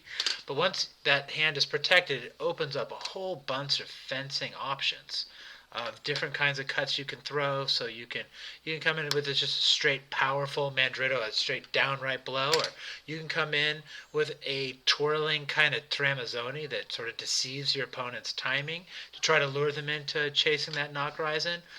Or you can do my particular favorite, which is kind of sell with your body like you're going to come in straight down with a chop to their head, and then swing that thing underneath you, so that it basically like you're a windmill, and then bring the tip up in front and enter with a thrust. That one is always super fun, otherwise known as the montante thrust, which appears in both the work of Anonimo Bolognese and his student Antonio Manciolino. Yeah. It also appears in Pietro Monti, because that's basically Monti's system, right? Is the levata. But does he do a punta levata, or is he just? I thought he was just a straight levata. No, he does the punta. So yeah, okay, I missed he that. likes to mutate Right. that into a thrust. Yeah, It's a pretty fun thrust to do. it is. Yeah, Yeah, I that's agree. one of my favorite sword and buckler actions. Is even better to do on the retreat. So you get somebody into attacking you, and then you back up. Gives you space to make that montante thrust, a windmilling thrust right to their face, and tends to arrest your opponent's motion. Yeah, you know what I was thinking the entire time I was reading through the Anonimo and really kind of working through these plays. You know, I had the fortune of taking my sword and buckler class and saying, hey, we're going to take a little field trip here from Cool. Manciolino and start looking at the Anonimo, and going through some of these plays. And as I was going through this, man, I literally all I was thinking to myself the entire time was my favorite quote from the Anonimo, which is, also you must know, if you find your enemy in a wide guard, you must work to bring their sword in presence. If he has his sword in presence, then you must, by means of feinting, make him put his sword in a wide guard that allows you to control the line, such that the sword will point away from your person and off to the side of your body, and so you will then be able to perform whatever action you wish. Yep. That's As- literally all of this. Yeah. Everything is just how you go about. So basically, it starts if they have their sword in presence. You basically gain control of their sword in some way so that you can feint and Yeah. force them to move their point, and then that lets you go do something else. You either hit them or you just do the same thing on the other side, and again and again and again and again. Yeah, so it's either a feint or a beat, right? Like, I mean, some of the things that I noticed, some of the sort of tactical observations that I noticed as I was reading through this is like if the opponent is in a low guard or a point forward guard, then it's usually a beat or a feint of some kind. Most likely a beat is sort of the most common progression, and that's from Codalunga Stretta. If your opponent is in Codalunga Stretta, Guardia di Faccia, or Porta de Ferro, right? Because they've got their point online. And then if you're in a low guard, he also uses the falso, which is something we see a lot with Manciolino, right? Where he throws that falso to the hand in order to sort of proceed with his attacks and stuff like that. So that's something that I saw that was just like this really stark similarity between the two of them. Whereas it's especially, I think it's like the fourth or fifth Anonimo play where he throws the falso to the hand, then cuts a tramazzone to the head, so that way or feints the tramazzone to the head so he can cut a reverso. And that Sounds like Manciolino. Manciolino right there. Yeah, it's Yeah, Manciolino. exactly. Yeah. Except he wouldn't. I don't think Manciolino ever targets the head and sword in small buckler, but otherwise it sounds textbook. Well, he does it in the offensive actions. So in the offensive actions from Codalunga Alta, he goes Oh, with a right. falso to the hand, Right. mandrito to the head, reverso to the head. And that's the thing about book one is we're not sure if that's intended for both sword Small and buckler, bucklers yeah. or small or big, right? Right. It's kind of a He says mystery. Yeah, I think he says you could do all of with all the weapons, Okay, all right. if I'm not mistaken. Might be just his general introduction to fighting. Yeah, but I think he does it with the sword and small buckler. I'll have to look back at that. It's been a while.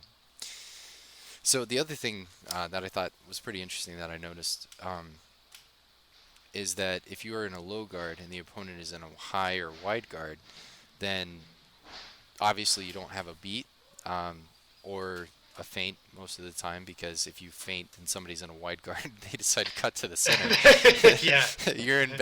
You're in pretty bad shape. And of course, you don't necessarily have the falso to the hand because their hand isn't in presence. So the way that the Anonimo sort of addresses this is he gives invitations.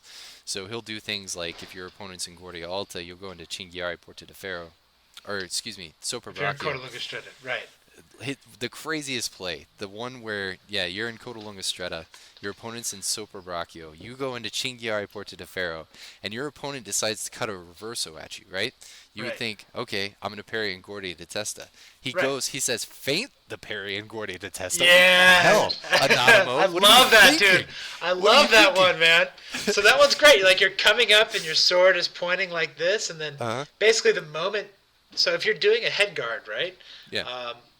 Most people, if they have any skill, recognize that you're going to gain control of their sword when you do Yeah. that. So they don't actually fall onto it. They usually turn it into some sort of tondo.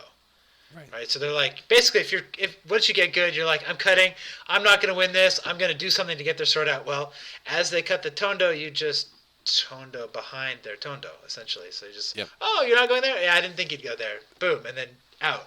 I love it, man. Yeah, it is a cool play. It seems terrifying the first couple times that I tried it. I was like, man, I am gambling with my life here. But the more I got comfortable with it, I was like, wow, this is actually really clever. I like this a lot. Yeah, and it's like 4 inches. You wait till it's 4 inches. So that's Yeah, that's some pretty crazy timing. it Um, is. Yeah. So Manciolino has a lot of similar stuff, but his always kind of has you coming up into head guard. That's Guardia di Testa. Sorry, I'm used to we call it by the English name, so it's a habit. But that's sort of Manciolino's classic. If you're in a low guard and you are attacked, you just raise up into Guardia di Testa, or you cut up into Guardia Alta to draw the attack. Yeah. But yes, so that has that advantage of, then you have the true edge coming up to protect you, and you also have the advantage that you can just throw attacks from Guardia di Testa. So it's essentially just a way of preparing an attack. So if you're in a low guard, you just prepare, you're throwing a Mandrito, you just, instead of throwing it from here, like directly, you're just preparing via a guard change. Yeah, I mean, I think the interesting kind of differentiation that we can draw really between Manciolino and the Anonimo, and what probably kind of separates them and maybe even puts the Anonimo more in Marazzo's realm, is that the Anonimo is a counterguard fencer, Yes. or the Anonimo author. He's Right. definitely a counterguard fencer, where Manciolino is all about finding yourself in the same guard as your opponent. Right. Well, so that's if you're. Well, so we don't know if that's for pedagogical reasons or not. But I guess, yeah. No, all right. I see what you're saying. Like his whole setup is based on the idea of you placing yourself in the same guard as your opponent, unless you're doing sword and small buckler, in which case it doesn't matter what guard your opponent is in. You're just in Guardia Alta, and you start throwing a bunch of crazy blows. Yeah, I mean, for his offenses though, like his offenses are very, I mean, they're still same guard oriented. I had to double check on that too, because I was like, I just wanted to see. But the cool thing I think about Manciolino is he's consistent in his approach to the fight, where I kind of go back to his general advice where he talks about, if your opponent has, the low guards are good for attacking with a thrust and for defending, and the high guards are good for attacking with cuts, and just attacking in general. Yeah, the low guards are for defending. And and the high guards are for attacking, right? Yeah.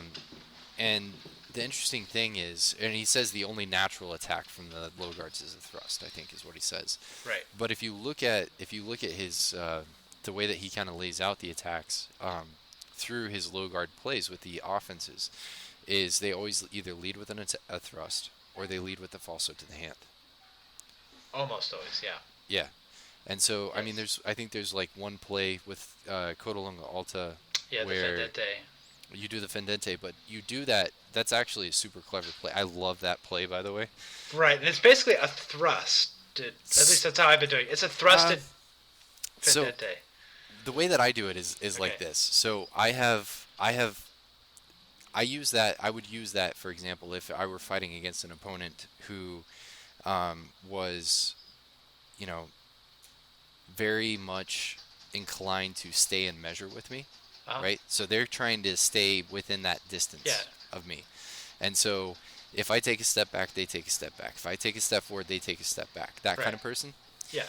So what I do is basically make it look like I'm going to take a step back, and instead I gather back, and then I spring forward with that changing step, and that Fendente goes right to the top of their head. Doesn't matter if they thrust, they cut, or they stay in guard. Doesn't matter what happens. That Fendente controls the center and just goes straight to the top of their head. Right. It's basically like a Scheitelhau. Yeah, With exactly. a gathering step. Yeah, but don't use that filthy German language here. I mean, they're pretty great at describing blade interactions. They are. And it's that same basic idea, like, you're on top, and you push it forward, so it just traps their blade underneath yours and brings it. It's basically a thrust, so it brings it into your cross, as opposed to just chopping down. Yeah.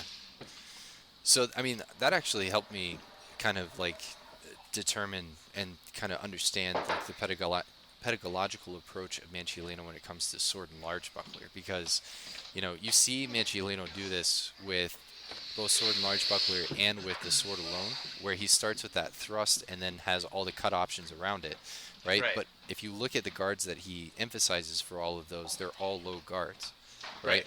So that's why he's doing that. So that gathering step that he does, that stringere of space, where he does that quick gathering step at the very beginning, is to trap your opponent in a low guard, so their only good option is to deliver a thrust. Because if they raise their hand to cut, then you can go with a contra-tempo action. Because it'll be big, and you can read the tempo. Because they'll have to raise their hand to deliver a cut. In theory. In reality, it doesn't work out that well, but in theory, yeah. Well, the buckler sort of is like, you can do that, but then you thrust, and they just parry with their buckler, and it gets kind of messy and complicated. You can kind of... I've got some tricks. All right. I've got some tricks. Yeah, I mean, it's possible. I'll teach some classes someday on the things that I've learned. All right. About his I think that Manciolino actually uses a lot of buckler presses, and is very active with the buckler and engaging and stretta and trying to kind of close and control your opponent's sword with yours and their buckler. That brings us to the other main huge difference between Manciolino and the Anonimo Bolognese, which is that Manciolino gives us 32 different close play actions. Yep. So Manciolino's really big about the sword and buckler and coming into the bind, essentially. So kind of binding in the middle of the sword in the center space with neither person at a real advantage, and all the different little winding type of cuts you can do and actions from there. And the Anonimo does not provide any of that for his sword and buckler material, if I recall correctly. He has some for the sword alone, but his mezza spada actions are not that exciting. Yeah. So Manciolino has a lot of great ones to do there. Oh God, the best, the absolute best. That blade grab. He's got the Peruvian play that Marazzo also does. I actually pulled that off once. I couldn't believe it. Oh my God, that's amazing. Literally works, and I've never wrestled before. I was just like, I mean, I don't know. I'm just gonna grab onto the you book like a says monkey. it. Let's see if it works. Yeah. Yeah. So apparently the idea is, if you press in really hard, if you're bigger than somebody and you press really hard, if they don't want to be pushed back, they have to press really hard into you. So then you're like, okay. And then in the tempo that they're pushing into, you're just like, okay, we're gonna go back now. And then it turns out there's this whole thing called sacrifice throws, which are fantastic. So Yeah, I never that's did awesome. wrestling, so this is all like news to me. Yeah, yeah. No, it's pretty cool. It's interesting, and Manciolino does the same kick that Marazzo does, but he does it to the stomach, whereas Yes, Marazzo does it to the testicles because right. Marazzo's an asshole. Uh, right, Marazzo's friends with Guido, and if he kicks you in the balls, that's just tough luck. He's got knights to back him up. Mancholino's like, That's right. I better not piss this guy off too much, so I'm just gonna kick him in the stomach. I love, however, the counter. I've always wanted to do this to somebody. The counter to the kick is to just take your buckler and Yeah, drive it into their drive it shin. into their shin. Yeah. Oh Boom! God. Oh, oh, oh, Oh, oh, it sounds so oh. bad. And this is the time they're not wearing shin guards for this, so No, that's gonna hurt no. like a mother. That's a definite, almost like worth inviting somebody to kick you to the nards just to be able to buckler them to the shins. Yeah, the setup to that place pretty interesting too, but maybe we'll talk about that at a later time. Yeah, but yeah, so, and we're going to be But having a class on that at the event. Sorry that you won't be able to make it there, but really excited yeah, about, I love the Stretta plays and really want to work with people to try to figure out the tactical contexts in which you can to use them successfully against highly resistant opponents. yeah, and of course that Marazzo play where he ends up kicking somebody in the nads is also gave gave us the gift of direct swingers absolutely fantastic footnote Right. About where gallantry. yeah, Marazzo says kick him in the nuts and take a step back and strike a gallant pose. And then Jarek says Jarek says in the footnote gallantry is subjective. It was a different time, a different era. Oh man, Oh, that's yeah. awesome. But yeah, I love those Stretta plays. So I guess maybe that's a little side thing we can do sometime is start putting up interpretations of not only these different Stretta plays, but realistic contexts in which to use them. Yeah, for sure, for That's sure. that's the thing missing from Manciolino that Anonimo is a lot more generous about providing is how you get into the situation where this is. Right. Manciolino's is pretty sparse on how you end up in a lot of these binds, especially in a true edge to true edge bind. He never describes a single instance where one arises as a deliberate result of your fencing. I mean, yeah, I've kind of found that as a natural progression of like if you have that as your set intention going in, that Stretta is your ultimate goal, and your opponent tries to be defensive in the way that where they are inherently trying to just parry. So you come in with a series of attacks. You know, you can start with your provocation, your invitation, however you want to come in. Once you've initiated that first, second intention, a lot of times you end up in either true edge to true edge or false edge to false edge bind where you can start pressing those strata plays because you've closed the distance enough that you can start to press them. Yeah, we don't get a lot of pairing in Renard fencing. Mostly people just flee rapidly. Yeah. Yeah, well, It's a big grassy field where we practice. I was like, yeah. I've lost advantage. Whew, I'm running back as fast as I can. Yeah, yeah. Well, Because there's, it's hard to maintain that proper order striking, and so if you chase somebody, it's very easy to give up that thrust down the middle. It's a it tactically is. great option. It is. It's a fantastic option, but that's where, you can get some contra-tempo actions and you can start to kind of, start going through some of the defenses as well.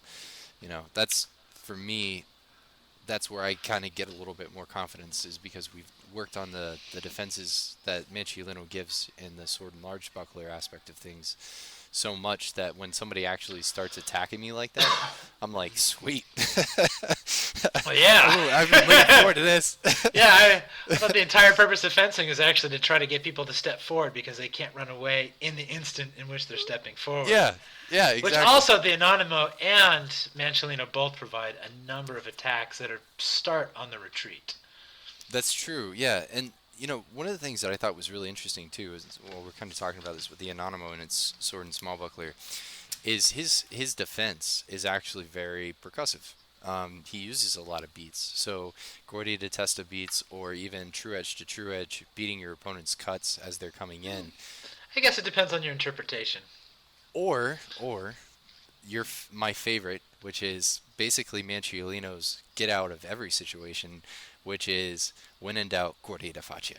Yeah, back up, stick the point in their face. That's We had right. an instructor come out once who called that the fuck off parry. Yeah, The fuck off defense. Fuck that's right. off! I love that. But so when I was working through the Anonimo plays with my students, there's another play from the Anonimo that kind of stood out to me a little bit, where you're in Codalunga Stretta, your opponent is in Guardia da Faccia. And I was like, okay, so how would we find ourselves in this situation? If we're thinking about the progression of the fight, how am I getting my opponent to go into Guardia da Faccia? Because nobody stands in Guardia da Faccia, you know? I don't know, maybe you Right. guys do, but I just, Occasionally. So, like, when we get lazy, yeah, you just you're kind of like, like, how yeah, about, you know let's what? just bind. Yeah, all right, Yeah, yeah, let's it's just stick kind it of out low. there and Guardia da Yeah, Faccia. just stick it out there. Let's just see what happens. I All mean, right, if you that's don't fair. feel like moving and you don't want to Yeah. have to worry about getting whacked on the hands, it's a great card to be. It is a great guard to be. Again, the safest guard, right? Yes. I mean, unless somebody's coming with that falso underneath, in which case you have to turn your buckler underneath, which is from another play in the Anonimo. Right. Also from Mancilino. But the cool thing is that with this play, so I was thinking about what would kind of cause that, right? So you think about somebody trying to go into like a contratempo type action. So I was like, all right, let's go into Guardia Alta and let's cut a fendente that goes into Coda Lunga Stretta. So like a reverso fendente, right? And basically like lure our opponent to think that we're going to cut this reverso at them, so they go into Guardia da Faccia to kind of protect themselves because that's the contratempo action, right? So Right. you use it as a way to sort of counter contratempo, where you come up underneath and then you beat with the rim of your buckler, which is another cool thing that the Anonimo does, is the buckler rim beats. The buckler right? rim beat. Yeah. So you're underneath their sword, so you beat it up and off to the left, right? Which actually works a little bit better if you're just going straight up into it, Yes. from what we found, and then you just shank them right up underneath the chin. Yeah. It's really nasty. That It's really that nasty. totally sounds believable. So you're just Yeah. boom and then bam. Boom, Yeah. boom. Yeah. Yeah. Yeah. Yeah. Super cool play. Yeah, and so there's another thing about those rising falsos with the sword and small buckler is I believe, at least I put this in my book, but I believe they wore straw hats to protect their heads. Interesting. And a lot of I think one of the reasons for the rising falso is that instead of hitting somebody in the face, it was customary to actually just knock the hat off of their head. That's so cool. There's this whole fencing context. Like if you and I were fencing, right? I wouldn't kick you in the balls. We're buddies. Like, Yeah. I would be looking for those opportunities. I wouldn't stab you near your eye. I wouldn't want to give you a black eye or anything like that. I'd be looking for ways to be flicking that off of your head, unless you started pissing me off by running backwards too much or demonstrating cowardice. And likewise, if I started doing that, then it's like, all right, but then but if you fight in the proper fashion, then boom, you just knock the hat off their head all as well, right? Yeah. Yeah. And so I think a reason, so especially for Mancilino, right, his first attack is boom, cuts, draws in the invitation there, lands with the false or the reverso on top. That's a perfect action for just lifting up and knocking the hat off somebody's head. Likewise, with the rising falso under that was going to come under the chin, you can just deviate that also to just knock the hat right off Knock of the hat somebody's off. head. Yeah. Oh, that's so cool. I Yeah, love so that. my long-term goal is to actually get into historical fencing gear and actually fence sword and small buckler with hats and without fencing masks and any of the garbage that we have now, but like to do that to see what really works. That would be awesome. Yeah, I'm kind of excited about that prospect one day. Yeah. Yeah, that's super cool.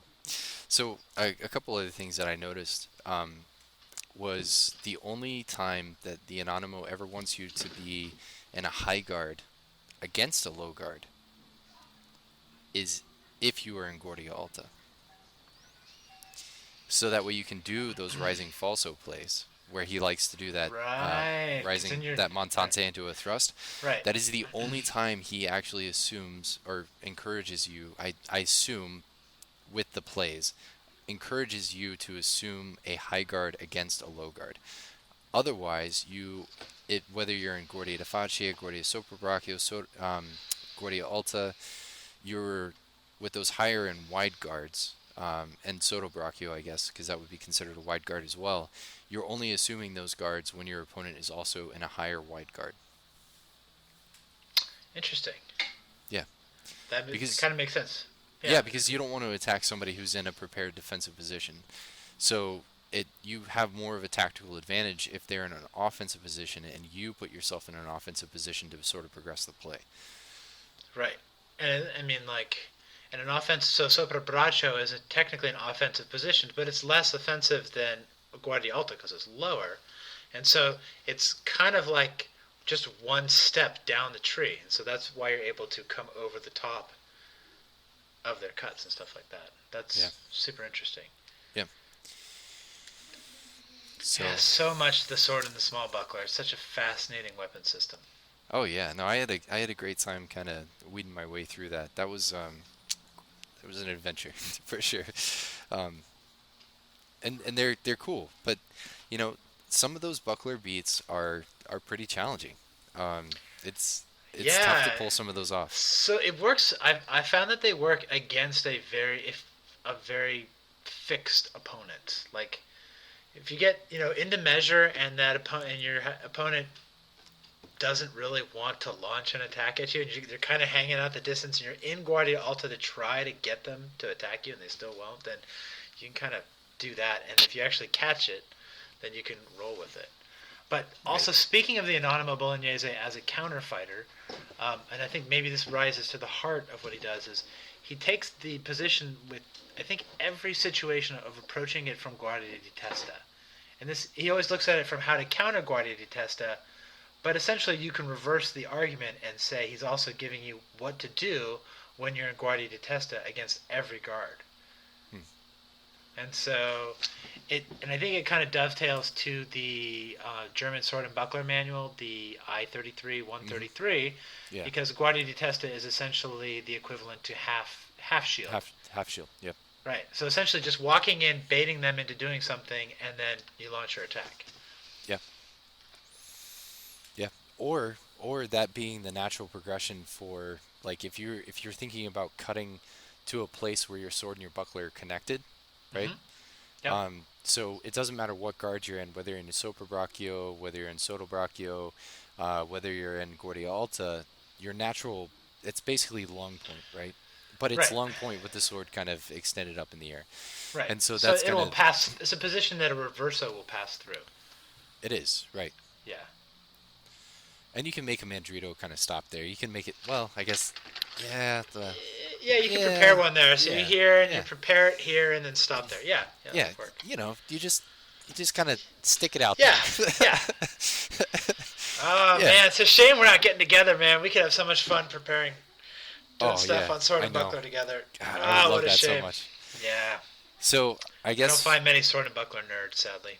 oh man, it's pretty much my only study right now in the Bolognese system is just sword and Really? buckler. Yeah, but Yeah. I've kind of gotten bored of Sword. Basically, I kind of figured out enough for Spada Solo that it's kind of like, at this point, it's what I Yeah. teach. But, I mean, I've got a year's worth of material, and it's basically the same thing over and over again. It's just, right, you've got okay, here, Manciolino, you've got Marazzo. They're both pretty short. I mean, you got Dalagoke. Do you teach from Dal? Oh, well, I guess you're doing the Anonimo, so you've got a ton of material. I just do the Anonimo. Yeah, Yeah. for Sword alone, I purely Anonimo. I don't Yeah. know why you would do anything else. So, Yeah. I kind of wanted to wrap this up with Yeah, let's wrap. Marazzo's counterguards, which is also interesting because Marazzo actually gives us advice for what to do when you're fighting with a sword and buckler. In that progression of guards that he gives in the middle Oh, is that section in of a book Sword two. and Buckler context? I wasn't aware of that. Well, I think so because I mean he has a lot of sword and buckler images in there, and he kind of it seems like that's supposed to be with sword and buckler. Okay. Yeah, maybe I might be assuming too much there. There might be some more information out there to Because he's kind of using Becca dissuade Posa them. and Becca Chesa, but he never actually describes fencing with them. So that Right. gives me pause about that.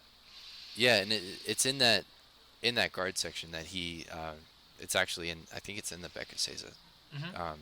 where he talks about the counter guards, where he says if your opponent is in Codalonga Distesa, you should go into Becca Sesa. If your opponent is in Codalonga Larga, then you should go into Codalonga Stretta. Mm-hmm. If your opponent is in Becca Sesa, you should go into Cinquiari Porta de Ferro.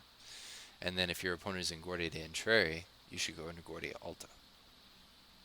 You should go into Alta versus Entrare, huh? That's very interesting. Yeah. This is like, we're going to close the main line. Well, I guess that's the whole point of Guardia Alta. You can attack any line you want. You Every can. line is open. Yeah. You can Yeah. throw all eight, right? 1, 2, 3. Yeah, every single line naturally strikes from Guardia Alta. I mean, that is why Vigiani calls it the perfect offensive guard. Well, that's not the perfect offensive guard. Yeah. That's the imperfect offensive It's guard. an imperfect guard. Yeah. But it is, yeah. Okay. It's a perfect offensive guard if you have something to protect your hand. Yeah, if you turn it into Bekaseza, then it is the perfect offensive guard, because then you can give a thrust or a cut. But Right. it is offensive, right? Because you can do Right. all the attacks. That's an interesting system of counter guards. Yeah, I like it. Yeah, I've always wanted to sort of delve a little bit deeper into that, but I haven't. There's more research that needs to be done, so maybe in a future episode we'll get back to Sword and Buckler. And Man, so I think we're pretty much. I mean, we're gonna get back to it, but Yeah, at this point, I assume we're just recording every Wednesday. We'll either have, well, if we're not recording, we're meeting to figure out what we're at, where we're going. I mean, we have so much work to do that, as far as I can tell, we're going to be at this for years.